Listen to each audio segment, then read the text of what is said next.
오늘 아버지의 은혜가 여러분과 함께 하시기를 예수님의 이름으로 축복합니다. 천국을 소유하게 되는 하나님의 은혜가 우리 가운데 가득하기를 예수님의 이름으로 축복합니다. 아버지께서 우리에게 주시는 놀라운 역사, 곧 우리의 삶의 성장과 성숙을 주시고 우리의 삶의 열정과 결실을 맺게 하시는 그 위대한 역사를 우리는 함께 보게 될 것입니다. 2019년 하나님 아버지께서 우리에게 주신 화두, 우리 교회에 주신 주제, 예수님을 따르는 제자됨, 그것은 우리에게 주어져 있는 은혜이며 특권이기도 합니다. 어떻게 우리가 예수님을 따르는 제자됨을 2019년에 이루며 살아갈 수 있을 것인가 하는 부분에 대해서 우린 산상수훈의 말씀을 통하여 구체적으로 그것이 무엇인지 함께 배우고 또 함께 그 메시지를 듣고 함께 누리게 될 것입니다. 산상수훈의 말씀이라는 것은 흔히 얘기하는 것처럼 그저 기독교의 윤리 대장전의 차원 정도가 아닙니다. 그것을 넘어서는 것입니다. 사실 산상수훈은 우리가 앞으로 보게 되겠지만 그것은 전부 다 하나님 아버지께서 예수 그리스도를 따르는 제자 되고자 하는 사람들에게 어떤 은혜를 베풀어 주시고 어떤 보장을 주시는지에 대한 약속의 말씀입니다. 마침내 우리는 그 약속의 말씀 가운데에서 하나님이 주시는 놀라운 보장과 특권을 누리면서 어디로 가게 될 것이냐면 어떤 상황 속에서도 흔들리지 않는 믿음의 사람으로 세워지는, 곧 반석 위에 집을 짓는 자와 같은 존재들로 세워지게 될 것입니다. 그게 바로 산상수훈을 통하여 주시는 하나님의 약속의 말씀입니다. 예수님께서 자기를 따르는 무리들을 보셨습니다. 그리고 산에 올라가셨다, 그리고 산에 앉으셨다 라고 성경이 우리에게 말씀해 주고 있습니다. 그러자 제자들이 나아온지라 하고 말씀합니다. 그 얘기를 그림으로 그리면 이렇습니다. 예수님을 따르는 수많은 무리들을 보시고 산에 올라가셨고 자리에 앉자 예수님을 따르는 제자들이 예수님 곁에 둘러 앉았다는 것입니다. 예수님께서 입을 열어 말씀하십니다. 성경에서 입을 열어 라는 표현을 쓰는 것은 그 다음부터 하는 내용이 매우 중요한 내용이다 라는 것을 상기시켜 주고자 표현하는 법입니다. 예수님께서 과연 중요한 말씀을 주신 것입니다. 제자들에게 어떻게 하면 예수님을 따르는 제자된 삶을 누리며 반석 위에 서 있는 그런 복된 인생이 될 것인가 하는 말씀, 그 중요한 말씀을 시작하십니다. 그때 첫 번째 내용이 뭐냐면 바로 복에 대한 가르침이셨습니다. 예수님을 따르는 제자가 되려면 복에 대한 개념, 복에 대한 정의가 세상과는 분명히 다른 존재가 돼야 됩니다. 복에 대한 개념을 잘못 갖고 있으면 믿음의 길을 끝까지 갈 수가 없습니다. 복이 무엇인지를 정확히 알아야 합니다. 예수님께서 그 복에 대하여 이렇게 말씀을 시작하십니다. 심령이 가난한 자는 복이 있나니 천국이 그들의 것이미요. 예수님의 말씀을 원래대로 한 것으로 치면은요 이렇게 얘기되는 겁니다. 복되도다 심령이 가난한 자들이요, 왜냐하면 천국이 그들의 것이기 때문이다. 예수님께서 바로 그 복에 대한 정의로서 제일 첫 번째 하신 말씀이 뭔가 했더니 심령이 가난한 자들이랍니다. 그들이 그렇게 복된 이유는 천국이 그들의 것, 곧 천국을 소유하는 자들이기 때문이라는 것입니다.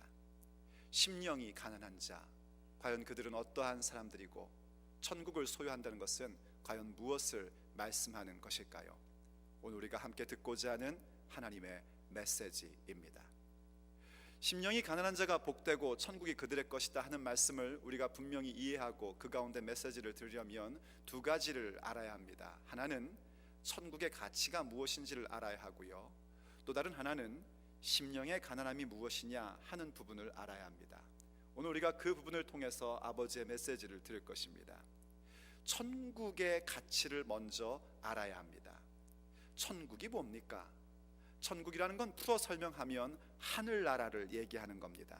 그것은 다른 복음서에서는 하나님 나라라고도 표현을 합니다. 다 똑같은 말입니다. 천국, 하늘나라, 하나님 나라. 아마 여러분들이 예수님을 믿는 사람들이라면 천국이 얼마나 소중하고 귀한 것인지를 알 겁니다. 천국은 두 가지의 의미가 있는데요. 하나는 먼저 우리가 이 세상에서 육체가 잠들 때에 갈 우리의 영원한 본향집입니다. 우리가 가야 할 그곳입니다. 예수님께서 내 아버지 집에는 거할 것이 많도다 하셨던 바로 그곳, 우리의 본향집이 천국입니다. 여러분, 천국이 있음을 믿으십니까? 감사합니다. 천국이 나의 집이라는 사실을 알고 계십니까?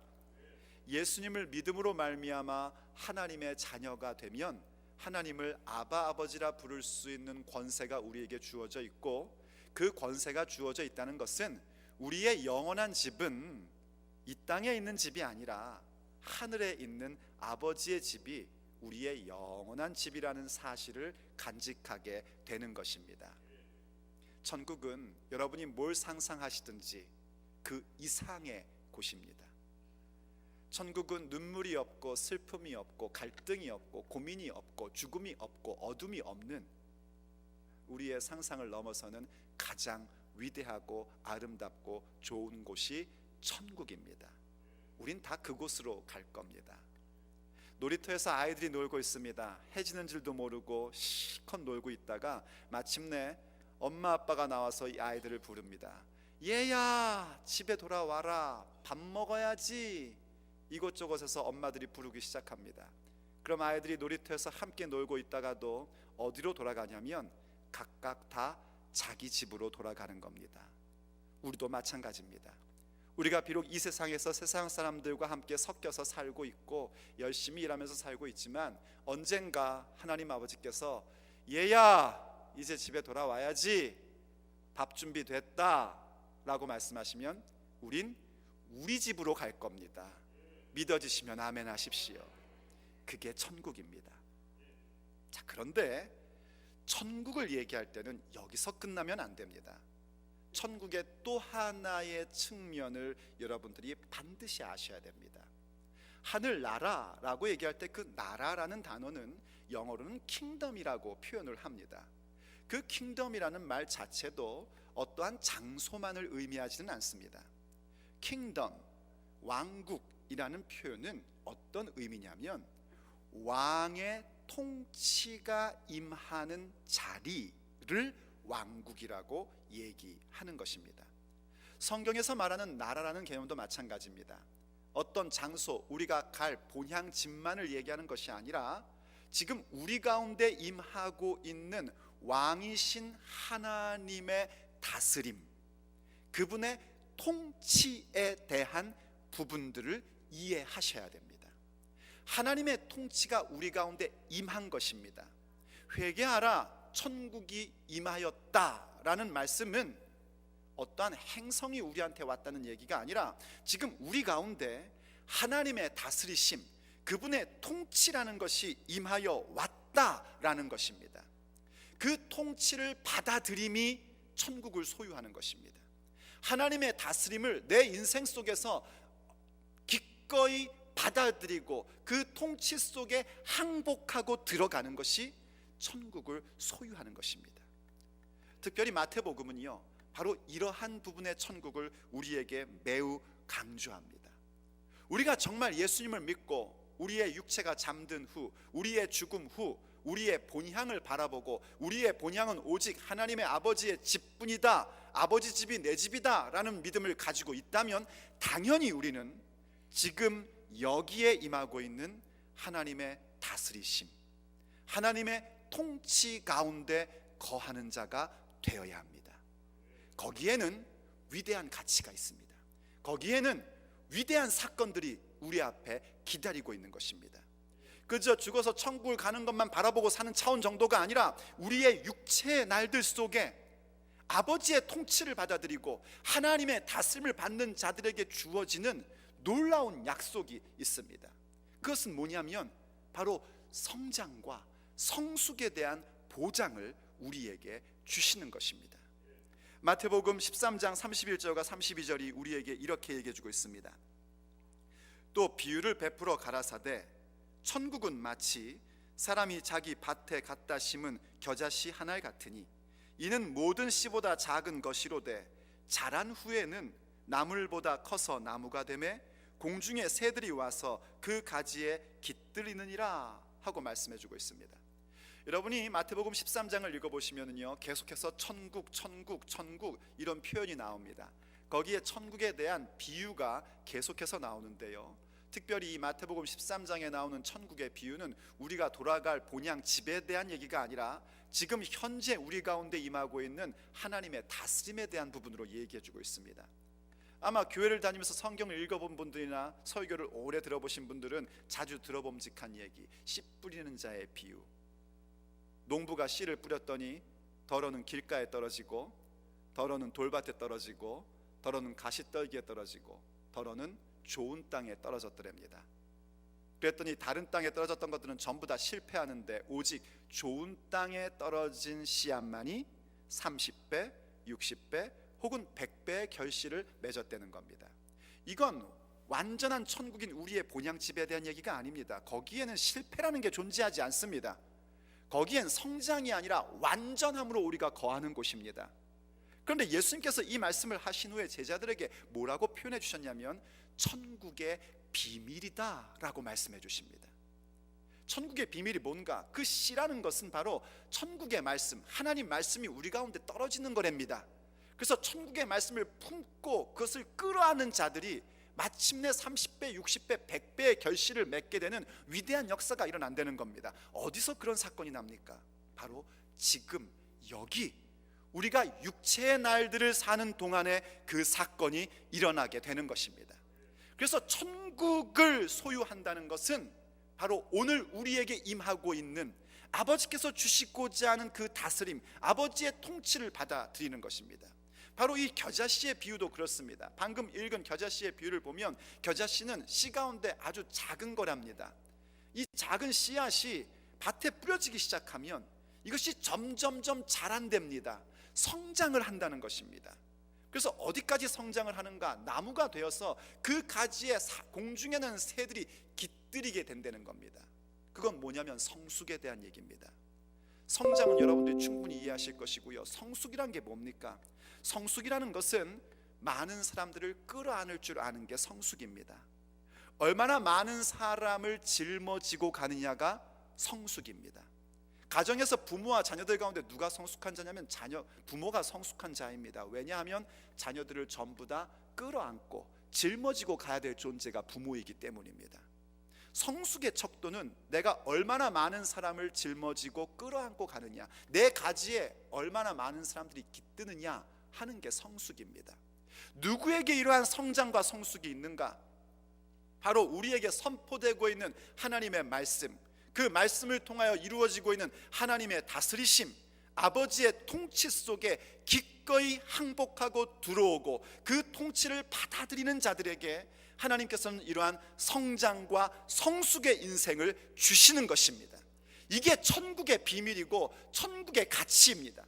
우리가 천국을 바라보고 우리의 본향집을 바라보고 아버지의 다스림을 받고 살아가면 우리의 삶 속에는 하나님이 주시는 이러한 성장함과 성숙함이라는 것이 이루어지게 되는 겁니다. 그게 천국의 가치입니다. 또한 천국의 가치는 어떠한 것인가? 열정과 결실이 거기에는 있습니다. 우리가 이러한 성장과 성숙에 대한 비밀, 곧 하나님의 통치 가운데 들어올 때에 그 말씀을 품고 그 말씀 가운데 지배를 당하며 살아갈 때에 우리의 삶 속에 성장과 성숙이 있다는 것을 보게 됩니다. 얼마나 탁월한 인생입니까?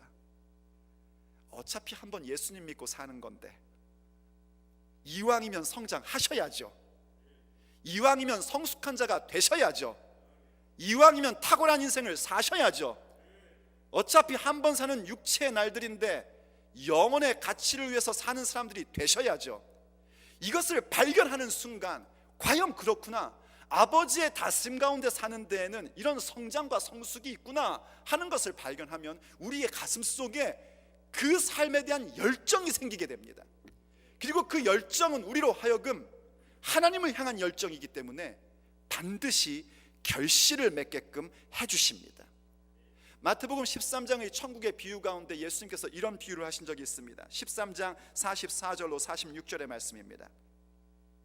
천국은 마치 밭에 감추인 보화와 같으니 사람이 이를 발견한 후 숨겨두고 기뻐하여 돌아가서 자기의 소유를 다 팔아 그 밭을 샀느니라. 또 천국은 마치 좋은 진주를 구하는 장사와 같으니 극히 값진 진주 하나를 만나매 가서 자기의 소유를 다 팔아 그 진주를 샀느니라. 천국이랍니다. 천국을 말씀하시는 겁니다. 천국은 무엇과 같으냐면 밭에 감추어진 보화를 발견한 것과 같대요. 밭을 갈다 보니까 거기에 보화가 있는 거예요. 그래서 그 보화를 감춰놓고 그 밭을 사고자 자기가 있는 모든 소유를 다 팔았답니다. 목사님, 현대 법으로 의하면 그거 주인한테 돌려줘야 되는 거 아닙니까? 여러분, 이건 성경의 시대로 이해하셔야 됩니다. 지금 오늘 그거 설명할 시간이 없어요. 궁금하신 분은 나중에 저한테 찾아오세요. 자세히 설명드릴게요. 불법 아닙니다. 합법적인 겁니다. 그것을 두고 이것을 갖기 위해서 자기에게 있는 모든 소유를 다 팔아버립니다. 이게 열정입니다. 천국은 감추어진 보화를 발견한 것과 같은 거예요. 하나님의 통치 가운데 있는 성장과 성숙의 가치가 뭔지를 알기 때문에 그것을 향하여 열정이 생기게 되는 겁니다. 그 무엇도 포기할 수 있는 그런 열정이 우리의 가슴 속에 생기게 되는 겁니다. 그래서 어떻게 했습니까? 그 밭을 사서 그 보화를 갚습니다. 보상이 주어지게 되는 겁니다. 결국은 그 보화가 내 것이 되는 겁니다. 진주를 구하는 것도 마찬가지입니다. 장사꾼이 진주를 구했대요. 비슷한 얘기지만 약간 다르면, 보화는 우연히 발견한 거라면 진주는 처음부터 뭔가 찾고 구하고 싶었던 겁니다. 정말 좋은 진주를 구하고 싶었는데 좋은 진주가 있다는 소식을 듣게 된 겁니다. 그래서 그것을 얻고자 이 장사꾼도 자기의 모든 소유를 다 팔아버립니다. 그 진주를 구하고자 자기의 모든 것을 다 거는 겁니다. 그건 열정입니다. 여러분, 열정 있으십니까? 하나님의 다스림 가운데 들어오고자 하는 열정이, 그 패션이 여러분의 가슴 속에 있습니까? 하나님께서 우리의 인생 가운데 우리를 다스려 주시고 그 다스림 가운데 있을 때 있는 그 성장과 성숙의 가치를 알고 그것을 향한 열정의 가슴이 과연 있습니까? 그 가슴이 있다면 우린 지금 하나님의 통치 가운데 있는 천국을 소유한 자들이 된 것입니다. 그리고 그 열정은 언제나 하나님께서 보장하십니다. 왜냐하면 그것은 세상을 향한 열정이 아니라 하나님 나라를 향한 열정이기 때문입니다.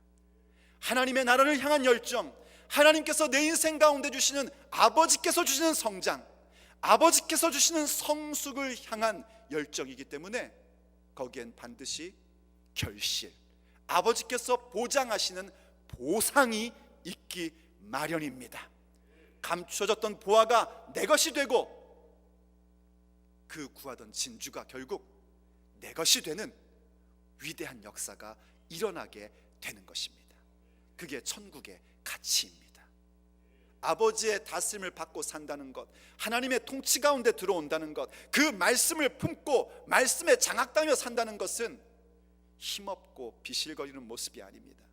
바로 이렇게 천국을 소유한 자들에게 주시는 성장과 성숙, 그 탁월한 인생을 갖고 결국은 열정 가운데 보상을 갖는 보람되고 의미 있는 육체의 날들을 갖는 것입니다. 그래서 우리의 영원한 집을 바라보니 행복하고 즐겁고, 영원한 우리의 집을 바라보며 우리는 그렇게 탁월하고 복된 삶을 누리며 사는 것입니다. 그게 바로 천국이 그들의 것이다 할 때에 그 천국을 소유함의 가치입니다. 그렇다면 우리가 두 번째 알아야 될 것은 그겁니다. 누가 이 천국을 소유하는가? 예수님은 분명히 말씀하셨습니다. 복되도다 심령이 가난한 자들이요. 왜냐하면 그들이 천국을 소유할 것이기 때문이다. 맞습니다, 여러분. 심령이 가난한 자들이 바로 이 천국을 자기의 것으로 갖는 자들이 되는 것입니다. 그렇다면 우리는 이제 심령의 가난함을 알아야 합니다. 심령의 가난함이란 과연 무엇일까요? 그것 역시 여러 가지 설명할 수 있지만 두 가지로 요약해서 여러분들에게 말씀을 전달하고자 합니다. 심령의 가난함이라는 것은 우선은요, 영적인 우월감에 빠지지 않는 것입니다. 영적 우월감. 자기 도취에 빠지지 않아야 합니다. 그래야 심령의 가난함이 우리에게 생깁니다. 영적 우월감, 자기 도취라는 것은 믿음의 여정에 아주 무서운 암적인 존재입니다. 역사적으로 이스라엘 백성들이 이러한 영적 우월감을 갖고 있었습니다. 그건 뭐냐면 이른바 선민사상이라는 겁니다. 그들이 선민사상을 갖게 된 것은 하나님께서 그들을 자기 백성으로 택하여 주셨기 때문입니다. 선택을 받았다는 것은 하나님의 은혜입니다. 그런데 여러분 잘 아셔야 될 게 있습니다. 하나님께서 나를 택하셨다 하는 것은 내가 누군가보다 잘났다는 얘기가 아닙니다. 그러한 식으로 의식하고 있다면 그것은 타락한 선민사상입니다. 하나님이 나를 택하셨다는 것은 이런 겁니다. 내가 지금 구원을 받고 하나님의 자녀가 되어 천국을 소유하게 된 나의 삶을 바라볼 때에 내 삶 속에 아버지께서 주시는 성장과 성숙이 있고 그것을 향한 열정이 있고 그래서 그것에 대한 결실을 맛보며 살아가는 그 모습을 볼 때에 도저히 이해가 안 되는 겁니다. 아니 내가 뭘 도대체 잘했길래, 내가 뭘 하나님께 잘 보였길래, 내가 하나님께 무슨 경건한 행동을 했길래, 아니 나는 사실은 하나님 앞에 죄인이었고 경건치 못했던 자였고 오히려 하나님을 대적했던 원수였던 존재였는데 나로 하여금 이 천국을 간직하는 자로 만들어 주셨다. 이해가 안 되는 겁니다. 마치 사도 바울과 같은 겁니다. 사도 바울이 사도가 된 후에 생각해 보니까요, 자기의 삶 속에 예수님이 주신 은혜가 도대체 이해가 되질 않는 겁니다. 사도 바울은 예수님을 믿는 사람들을 다 잡아 죽이려고 박해를 했던 사람이고 그것은 곧 예수님을 박해했던 것과 같은 것이었습니다. 그런데 그런 사도 바울을 예수님께서 만나 주셨습니다. 그리고 그를 사도로 세워 주셨습니다. 아무리 생각해 봐도 자기가 그렇게 예수님을 만나고 예수님의 복음을 증거할 수 있는 사도가 될 만한 자격은 찾아볼 방법이 없는 겁니다. 그래서 나온 결론은 한 가지뿐입니다. 하나님께서 나를 복중에서부터 택하셨구나. 그것 외에는 설명할 방법이 없는 겁니다. 그게 하나님의 선택에 대한 은혜입니다. 우리도 마찬가지입니다. 우리가 오늘 예수님의 은혜 가운데 천국을 소유한 자가 됐다는 것, 도대체 우리가 뭘 잘해서 그걸 가졌습니까? 우리가 예수님을 영접하고 하나님의 자녀가 된 것, 우리가 뭘 잘했길래, 어떤 착한 일을 했길래 그런 것을 받았습니까? 전혀 아닙니다. 하나님의 은혜입니다. 오늘 나의 나됨은 아버지의 은혜입니다. 그 은혜로 말미암아 우리가 하나님의 주시는 그 놀라운 다스림 가운데 들어왔고 아버지께서 우리를 택해 주신 은혜로 말미암아 우리가 오늘도 그 성장과 성숙 가운데 열정을 갖고 그 결실을 만들어가며 맛보며 나누며 살 수 있는 사람들이 된 것입니다. 그런데 여기에서 이 부분들이 갑자기 뭘로 둔갑해 버리냐면 나는 너보다 잘났다 하는 것으로 둔갑하는 겁니다. 이스라엘 백성들이 이렇게 하나님의 은혜로 택함 받은 백성들인데 그걸 뭘로 타락시키냐면 우리는 다른 민족들보다 탁월한 민족이다. 그래서 우리만 잘난 민족이고 너희들은 우리보다 열등한 존재야 라고 생각해 버리는 겁니다. 타락한 선민 사상입니다. 왜냐하면 그들은 이런 생각을 가진 거죠. 우리에게는 하나님을 경배하는 성전이 있고 율법이 있고 우리는 하나님 앞에 제사를 드리는 민족이다. 우린 이런 거 하는 사람들이다 하는 그 생각이 타락한 선민사상 엘리트주의로 그들을 만들어 버린 겁니다. 그런 그들을 향하여 하나님께서 이사야서를 통하여 이렇게 말씀하신 적이 있습니다. 이사야 66장 1절과 2절 말씀입니다. 여호와께서 이같이 말씀하시되 하늘은 나의 보좌요 땅은 나의 발등상이니 너희가 나를 위하여 무슨 집을 지을꼬 나의 안식할 처소가 어디랴. 나 여호와가 말하노라. 나의 손이 이 모든 것을 다 지어서 다 이루었느니라. 물은 마음이 가난하고 심령에 통회하며 나의 말을 인하여 떠는 자 그 사람은 내가 권고하려니와 지금 하나님께서 이스라엘 백성에게 무슨 말씀을 하시는 거냐면 좀 보라는 겁니다. 하늘은 내 보자고 땅은 내 발등상이다. 그런데 너희들이 나를 위하여 내 집을 짓겠다고? 여러분, 이 얘기를 오해하지 마십시오. 하나님께서 성전 건축에 대한 것을 무의미하다 하시는 말씀이 아닙니다.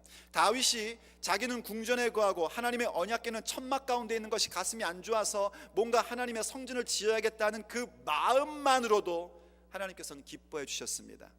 그리고 다윗을 축복해 주셨고 그의 집안을 축복해 주셨고 복을 주셨습니다.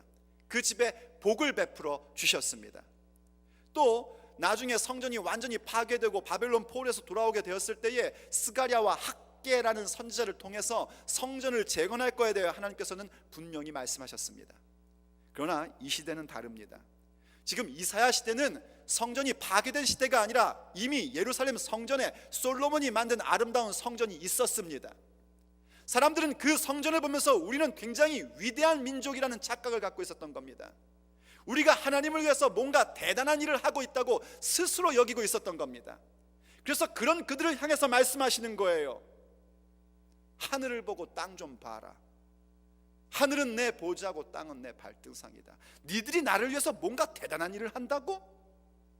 참 웃기는 일이다 하고 말씀하시는 겁니다. 그러면서 뭐라고 말씀하셨냐면 무릇 마음이 가난하고 심령에 통회하며 내 말을 인하여 떠는 자, 마음이 가난하고 심령 가운데 통회할 줄 알고 나의 부족함을 알고 나는 정말 하나님의 은혜 없이는 설 수 없는 존재라는 사실을 분명히 알아서 아버지께서 주시는 그 말씀 앞에 떨 줄 아는 자들, 그들을 하나님께서 돌보시고 그들에게 은혜를 베풀어 주신다는 겁니다. 그러니 어찌 우리가 영적 우월감을 가질 수 있겠습니까? 어찌 우리가 뭔가 교회에서 봉사를 하고 혹은 밖에서 좋은 일을 했다고 해서 나는 너보다 잘났어 라고 말할 수 있겠습니까? 혹 여러분 마음 가운데 그런 마음이 있습니까? 우리 교회에서 내가 제일 잘 나가. 굉장히 무서운 생각입니다. 아마 그러한 생각에 가장 큰 유혹을 받는 자는 누가 뭐래도 아마 임영희 목사일 겁니다.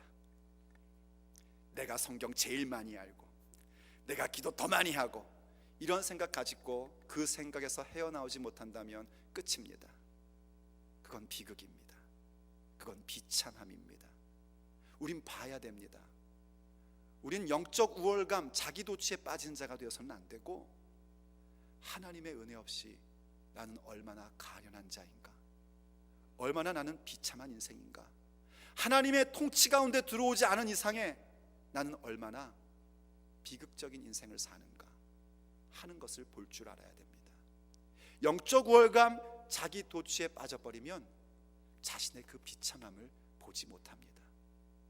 그래서 하나님께서 라오디게아 교회를 향하여 우리 예수님이 이렇게 말씀을 하셨었습니다.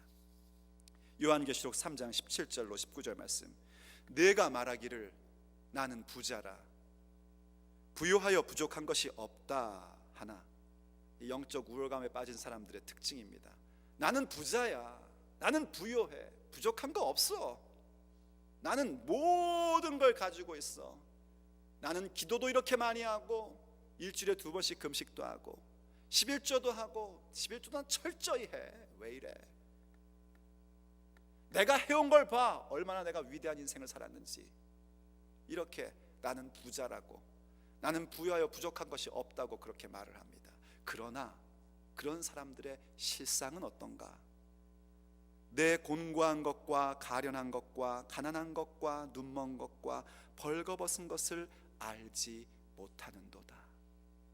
영적 우월감에 빠져 있는 사람들의 모습은 이런 겁니다. 가난하고 가련하고 비참한 것입니다. 정말 슬픈 겁니다. 비통함 가운데 있는 것입니다. 벌거벗은 수치 가운데 있는 겁니다. 그런데 본인은 보지를 못합니다. 그래서 주께서 우리에게 이렇게 권고하십니다. 18절 말씀, 내가 너를 권하노니 내게서 불로 연단한 금을 사서 부요하게 하고 흰옷을 사서 입어 벌거벗은 수치를 보이지 않게 하고 안약을 사서 눈에 발라 보게 하라. 물은 내가 사랑하는 자를 책망하여 징계하노니 그러므로 내가 열심을 내라 회개하라. 여러분, 우리가 만약 조금이라도 나는 영적인 우월감을 갖고 있고 너보다는 잘났다, 내가 이런 일을 하고 있기 때문에 우리 교회는 내가 없으면 안 된다, 이런 생각을 갖고 있다면 우린 바로 주님 앞에 무릎 꿇어야 합니다. 우리가 지금 자기 도취에 빠져서 눈먼 자가 돼버린 겁니다. 거기에 하나님의 나라 없습니다. 거기에 천국 존재하지 않습니다. 거기에 하나님의 통치 가운데 있는 성장과 성숙이라는 것은 없습니다. 거기에 하나님 나라를 향한 열정 없습니다. 결실도 없습니다.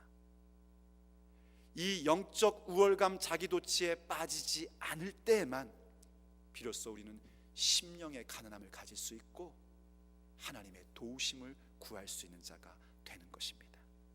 그래서 심령이 가난함이란 또 다른 부분은 뭐냐면 비움과 의지함인 것입니다. 우리의 그 영적 우월감과 자기 도취에 대한 부분들을 비워내는 것입니다. 그리고 그 비워낸 자리 가운데 무엇을 해야 되냐면 하나님을 의지함으로 채워갈 수 있어야 됩니다. 원래 일반적인 의미의 가난이란 단어가 비워있는 것을 얘기합니다. 뭔가가 비어있는 것, 그게 가난함입니다. 결핍되어 있는 게 가난입니다. 그리고 그 결핍된 것 가운데에 우리가 뭔가를 채워 넣으면서 우리는 행복감을 느낍니다. 우리의 심령도 마찬가지입니다. 우리의 심령이 가난해집니다. 영적 우월감을 포기하고 자기도취를 버릴 때에 우리의 마음은, 우리의 심령은 가난함을 갖게 됩니다. 근데 그때의 그 가난한 비어있는 자리에 무엇을 채우며 행복할 것인가가 중요합니다. 거기에 다시 돈으로 채워가고 세상적인 가치로 채워가면 또다시 비참해지는 겁니다. 결코 그럴 수 없습니다. 그 빈 곳을 채워갈 곳은 오직 하나님을 의지함으로 채워가야 합니다. 그래서 잠언 지혜의 말씀 11장 28절이 우리에게 이렇게 말씀해 줍니다. 자기의 재물을 의지하는 자는 패망하려니와. 여기 자기 재물을 의지한다는 것은요, 통장에 잔고 믿는 차원 정도가 아닙니다. 어떤 영어 성경은 이렇게 표현을 했어요. 물질에 헌신하는 자들, 이렇게 번역을 했습니다. 세상적인 물질에 내 삶을 다 올인하는 사람들, 그들은 멸망할 것이다, 그들은 패망할 것이다, 이렇게 얘기하는 겁니다. 그럼 뭘 해야 됩니까? 의인이 돼야 된다는 겁니다. 의인이라는 것은 하나님께서 만들어주는 인생입니다. 그 의인의 인생은, 그들의 인생은 푸른 잎사귀 같이 번성하게 될 것입니다. 그 모습은 뭔가? 잠언 16장 20절이 우리에게 이렇게 말씀해 주십니다. 삶과 말씀에 주의하는 자는 좋은 것을 얻나니 여호와를 의지하는 자가 복이 있느니라. 아멘. 우리 같이 한번 읽어봤으면 좋겠습니다. 시작. 삶과 말씀에 주의하는 자는 좋은 것을 얻나니 여호와를 의지하는 자가 복이 있느니라. 아멘. 믿어주시면 아멘 하십시오. 하나님을 의지하는 자가 복을 받습니다. 하나님을 의지한다는 것은 그의 말씀에 주의하는 것입니다. 하나님 말씀에 들어가는 것입니다. 아버지의 다스림 가운데 들어오는 것입니다. 그게 바로 하나님을 의지함입니다. 하나님을 의지함으로 우리의 빈 곳을 채워가십시오. 영적 우월감을 버리십시오. 자기도취에서 벗어나십시오. 그리고 그 비어진 우리의 심령 속에 하나님 의지함만을 채워가십시오. 그때에 우리는 아버지께서 주시는 다스림 속에 성장과 성숙의 탁월한 삶을 깨닫게 되고 그 가치를 향해서 우리의 열정을 다 바쳐 그 성장과 성숙, 아버지의 다스림이라는 그 위대한 복을 우리의 가슴 속에, 우리의 인생 속에 결실로 맺어가게 될 것입니다. 그러므로 오늘도 아버지를 의지하십시오. 그것이 심령이 가난함입니다. 심령이 가난한 자는 복이 있나니 천국이 그들의 것임이요. 주님의 말씀입니다. 기도하시겠습니다. 아버지 하나님, 오늘 우리에게 은혜를 베풀어 주시고 우리의 심령의 가난함이 얼마나 복된 것인지를 깨닫게 해주셔서 감사드립니다. 아버지, 우리가 예수님을 믿고 아버지 집이 우리의 본향인 것을 믿는 사람들일진데, 오늘 우리에게 임하고 있는 주의 말씀을 통한 아버지의 다스리심, 그 가운데 들어가게 하여 주시옵소서. 아버지의 통치 속에 들어가는 복된 심령이 되게 하여 주시옵소서. 그래서 주님께서 주시고자 하는 성장과 성숙이 우리의 육체의 날들 가운데 이루어지게 해 주시옵시고, 아버지의 통치 속에 있는 성장과 성숙의 가치를 알아 우리의 모든 열정을 다하며 결실을 맺는 인생이 되게 하여 주시옵소서. 행여 아버지, 우리가 이루어 놓은 일들 때문에 우리가 영적 우월감에 빠져 있습니까? 용서하여 주시옵소서. 이제는 그 모든 것들을 비워버리고 오직 아버지만을 의지하고 그 말씀 앞에 떠는 자가 될 것을 결정합니다. 우리를 다스려 주시옵소서.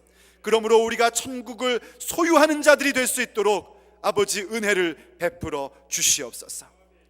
우리 주 예수 그리스도의 이름으로 간절히 기도 올립니다. 아멘.